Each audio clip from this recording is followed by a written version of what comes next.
HIV medication funding cuts expand across 20 states in 2026. What the ADAP rollback means for patients and public health.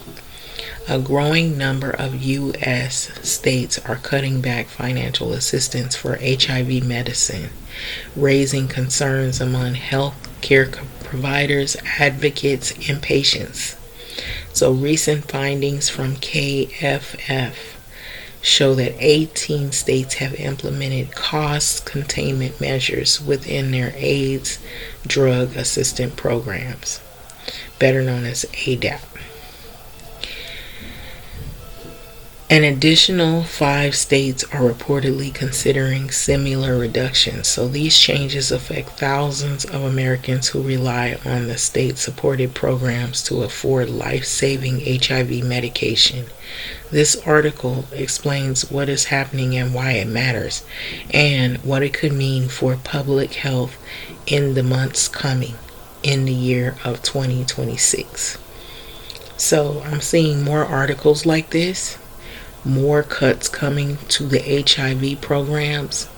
And so for those of you, if you know what recently happened during spring break, many young people went to travel.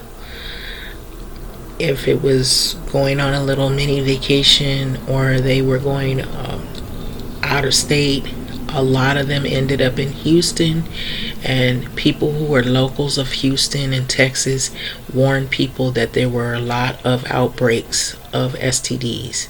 People still went. Some people live vicariously. I guess they were not really paying attention to the warnings, or they didn't take it serious. So a lot of people came back infected with HIV. So this article and the many articles that I'm starting to see are really truth-telling to what I already knew was coming. Now, I'm going to say this. I lived through the 80s, so I saw when there was no medicine, and I saw a lot of death. It seemed like every week somebody was dying. Somebody you knew, somebody you work with, co-workers, family members, people that you knew from school, people that you knew next door, people that you knew on the block. Somebody was dying of AIDS, HIV, which ended up progressing to AIDS. So a lot of people were affected by it. And it was to the point to where they didn't have any cure, no medicine, nothing to prolong people's lives. It was just, let's just take care of this person until they pass. And a lot of people ended up dying and succumbing to whatever the disease. And when it progressed to AIDS, all of their immune system was really shut down. It was low, and their organs started shutting down. So I saw the effects of what it looked like when there was no medications like what we have now. And now a lot of the younger people, they have medication. They have something to prolong their life. But what I'm thinking is going to happen now is it's not going to be death because we don't have any life-saving or medications that prolong your life. No, they have those medications, but you're going to be cut off because you don't have the insurance that will cover it, or you don't have access to the medications for whatever the reason, or you're going to have people who are not going to be taking the medicines regularly because they don't have enough access. And then you're going to see more of a spread. Then you're going to see, which is unfortunate, more deaths. And it's not going to be deaths because there's no medication. No, it's deaths because there's just no access to the medications. So that, I think, is far worse, because there was an excuse back then. It was scary. We knew something bad was out there, and they just didn't know how to handle it until they finally got a hold and they started doing programs where they had research, and they came to where we are now, where they finally came up with medications that would help people to live longer. But now, who's going to be greatly impacted by the reductions of the medications and the less access to the medications? People who don't have a lot of money, people in vulnerable communities, people of color, and so on and so forth. So this article, among many articles I've been seeing, have been warning people. And I believe under this administration that we are going through right now, there has been multiple cuts to different programs that are lifelines and crucial to people's well-being, housing, food. We're seeing a lot of things: rising costs of gas, rising cost of housing, rising cost of healthcare, and now cuts to programs where it's not just the rising costs you're dealing with, you're also dealing with cuts to access to programs that are crucial lifelines for people's basic needs and living situation. So this right here, they've been warning about this. I don't think a lot of people took it serious. But I don't think people really take things serious until it faces them at their front door, so to speak. They got to be staring at the danger to realize, oh, this is real. This is not just something written on paper for amusement. It's not in a video where they're making all these jokes and everything. Nothing is funny about any of this. So I'm seeing young people not really taking it serious, and older people not taking it serious. Which, shame on you if you lived during the time that I lived through, to see people dropping like flies, and now you're taking advantage of the fact that there's medication. Well, what if they cut the medications? What if they stop the medications? What if there's no access to it? What if the drugs don't work and they become resistant because people are not getting regular care? It's not funny anymore. It never was. So these changes affect thousands of Americans who rely on state-supported programs to afford life-saving HIV medication. So this article explains what is happening, like right now, why it matters, what it could mean for the public health in the months coming ahead. So what are the AIDS drug assistant programs? So some people already know what these are because they have HIV, so they're getting their medication. So some of these people think, I'm good, I got my medicine. Well, let me read this. So the ADAPs are state-run programs funded primarily through the Ryan White Federal HIV Program.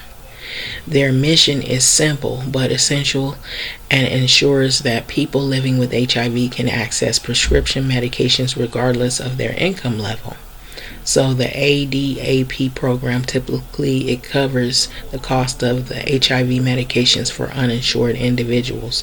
It provides medications at no cost to eligible patients, pay insurance premiums and out-of-pocket costs. Very convenient. So it helps bridge gaps for people transitioning off of Medicaid or private insurance. And for many Americans, the ADAP is not just assistance, it's a primary safety net that ensures continuity of treatment. Why HIV medication access is critical. Modern HIV treatment has transformed what was once a fatal diagnosis into a manageable chronic condition. So when taken daily as prescribed, the antiretroviral therapy suppresses the virus to an undetectable level. So medical experts widely support the principle known as the U equals U, meaning undetectable equals untransmissible. So when HIV is undetectable in the bloodstream, it cannot be passed to another person through sexual contact. Interruptions in the treatment, however, can lead to this: increased viral load, greater risk of HIV transmission, development of a drug resistance, and worsening health outcomes. So that is why public health officials are very concerned about funding rollbacks that are happening right now. So in Florida, they implemented the largest program cuts. So, the most significant change recently took place in Florida, which operates the largest ADAP program in the country. Florida's program currently serves more than 32,000 residents living with HIV. So, as of March 2026, the state ended benefits for at least 16,000 individuals after tightening income eligibility rules. The income threshold dropped from 400% of the federal poverty level to 130%.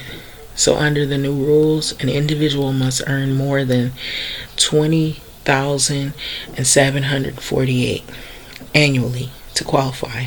Previously, individuals could earn up to about 63,840 annually. That's what made them eligible back then. So Florida officials cited a projected $120 million budget shortfall as the reason for the changes. However, detailed budget breakdowns have not yet been publicly released.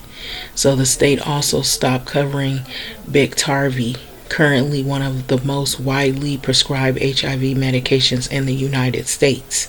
So this decision alone has sparked concern because many patients rely specifically on this therapy. So patient anxiety and advocacy response. So advocacy groups report rising fears among patients affected by the policy shifts. So the AIDS Healthcare Foundation has taken legal action to block Florida restriction filing an injunction in court. So advocates, they warn that patients are already rationing medication due to uncertainty. For individuals living paycheck to paycheck, even a short disruption can result in missed doses and medical complications that'll follow. So to assist Floridians losing premium support, the Centers for Medicare and Medicaid Service opened a special enrollment period. Eligible residents can enroll in alternative health plans through April the 30th. So while this provides temporary relief for some, not all individuals will qualify or be able to afford new coverage options. Other states are scaling back HIV drug coverage as well. So Florida is not alone. According to the KFF analysis, 18 states have enacted cost containment strategies. 5 additional states are evaluating similar reductions. For example, Pennsylvania, they lowered their ADAP income eligibility threshold from 500% of the federal poverty level to the levels of 350%. So other states have reportedly reduced the number of covered medications, limited premium assistance, imposed waiting lists, and adjusted co-payment structures, and these incremental changes can collectively reduce access for thousands of people. Why are states cutting back? Several economic factors are contributing to the current situation. Number one was the flat federal funding. Federal ADAP funding has remained largely unchanged for more than a decade. Meanwhile, drug prices, they have increased, insurance premiums, they have risen, enrollments, they have grown. Programs are being asked to serve more individuals without proportional funding increases. So what just happened in Houston? A lot of people went out there, they weren't infected, they came back infected. So I'm adding that in there. So that creates more of an issue. So post-pandemic Medicaid changes. During the COVID-19 public health emergency, Medicaid enrollment protections prevented many people from losing coverage. After those protections expired, states resumed eligibility reviews. So as a result, many individuals, they lost Medicaid coverage. ADAP enrollment increased roughly to 30% between the years of 2022 and 2024. This surge has strained already limited resources.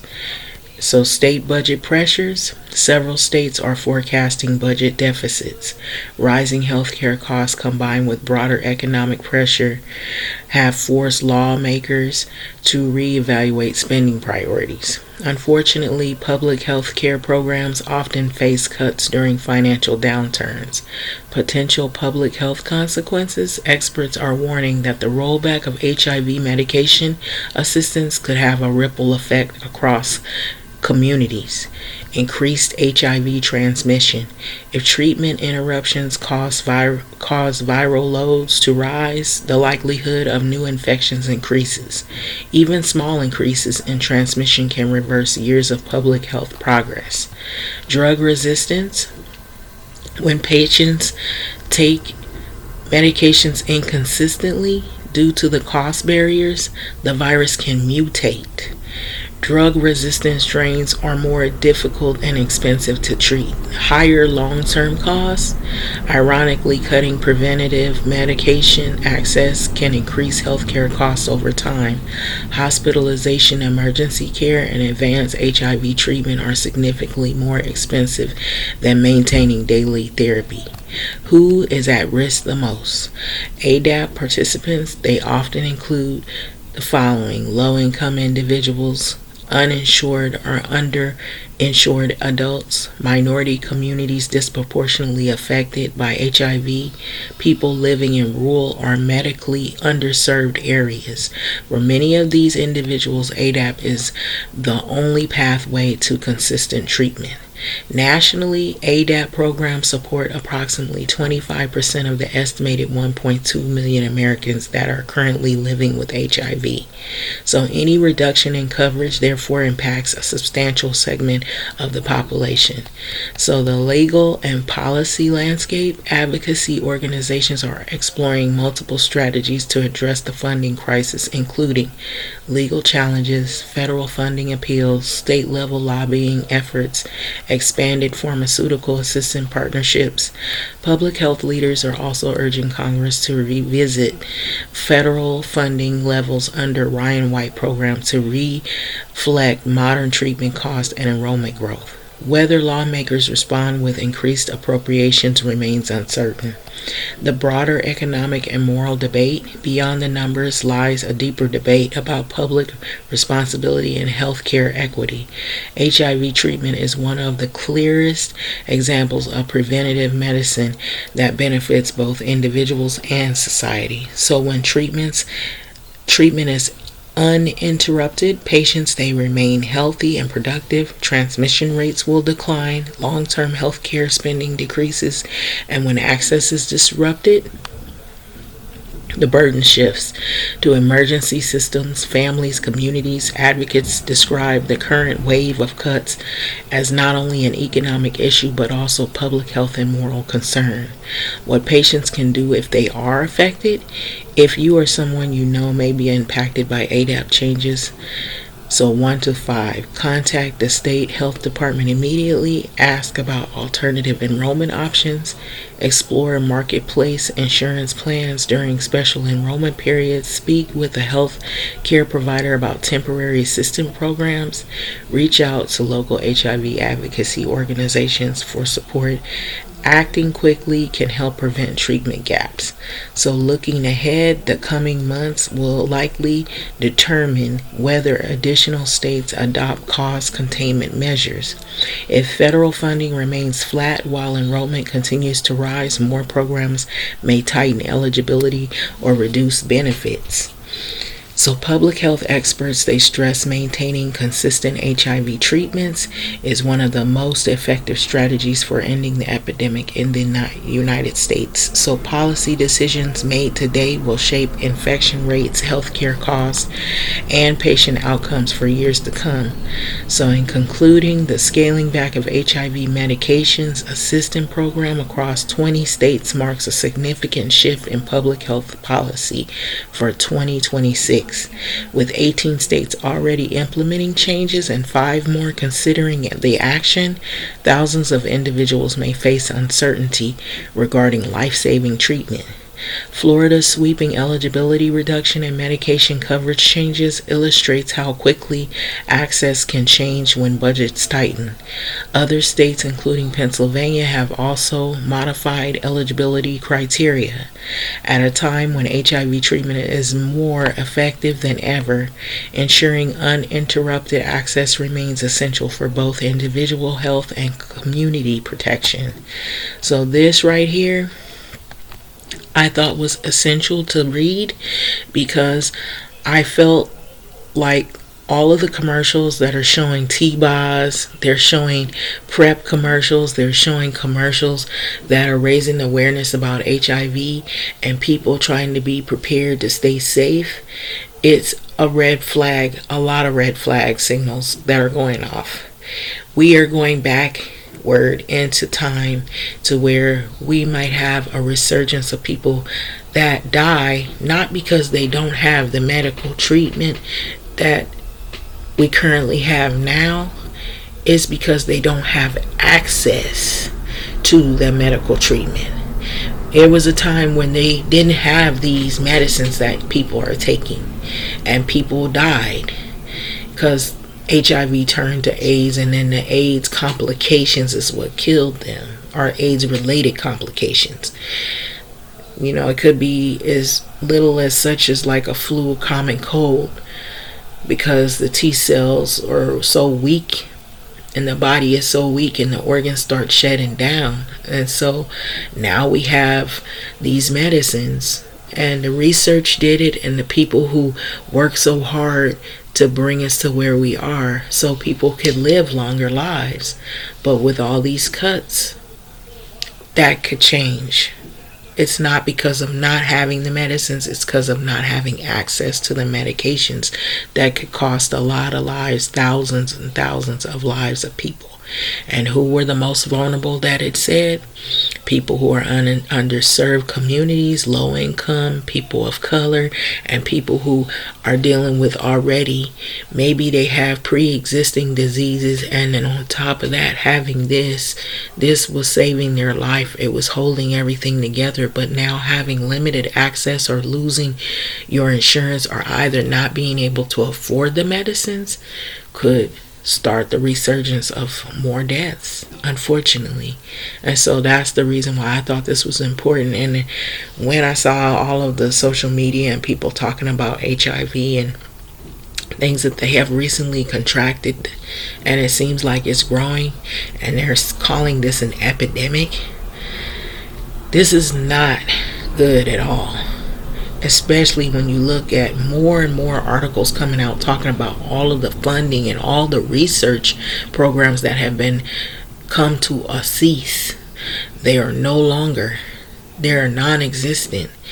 They have cut these programs back, scale them down to like the bare bones.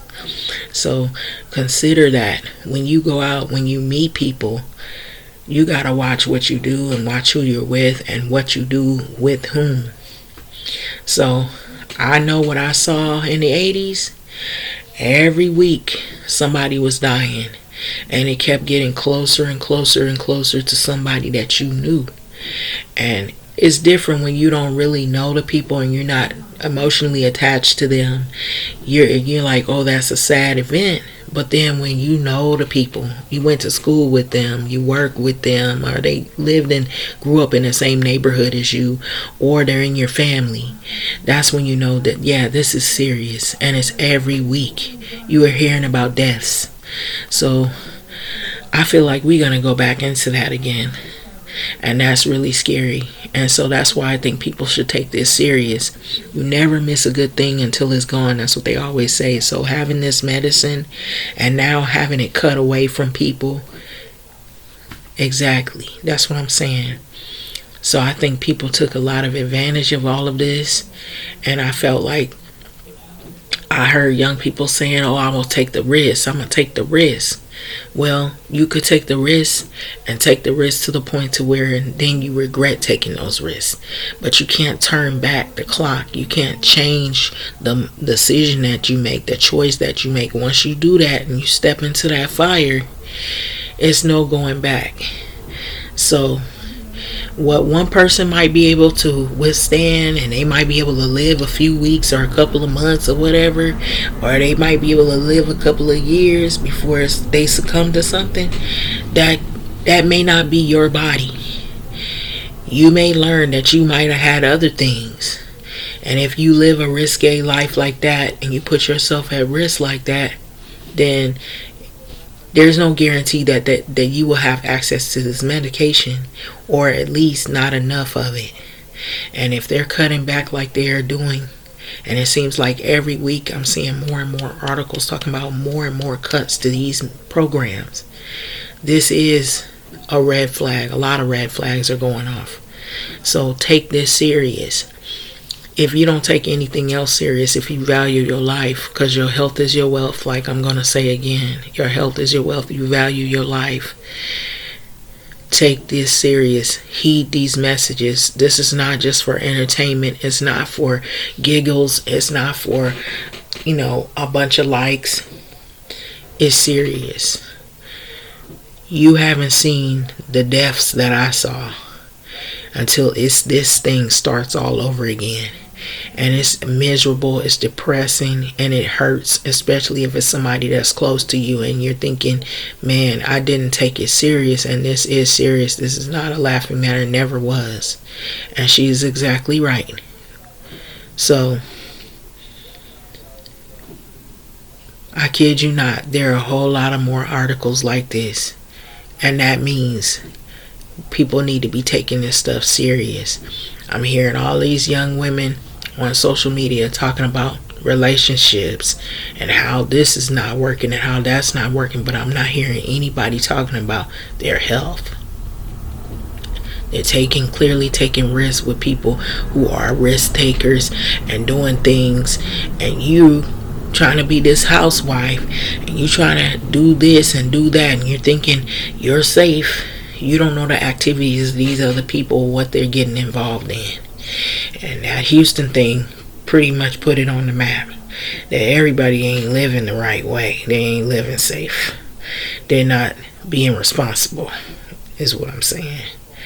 And so if you're gonna do stuff, you need to be responsible for not only the other person's health but your own health. And so if you got people out here, they just willy-nilly just doing whatever and living reckless, then this is the result of all of this. And so a lot of times people, they'll say one thing because they're following these trends, but then when they get in a situation and they end up in a hospital and they can't take this back, they start regretting all of the bad decisions that they made that led up to that. Don't be that person.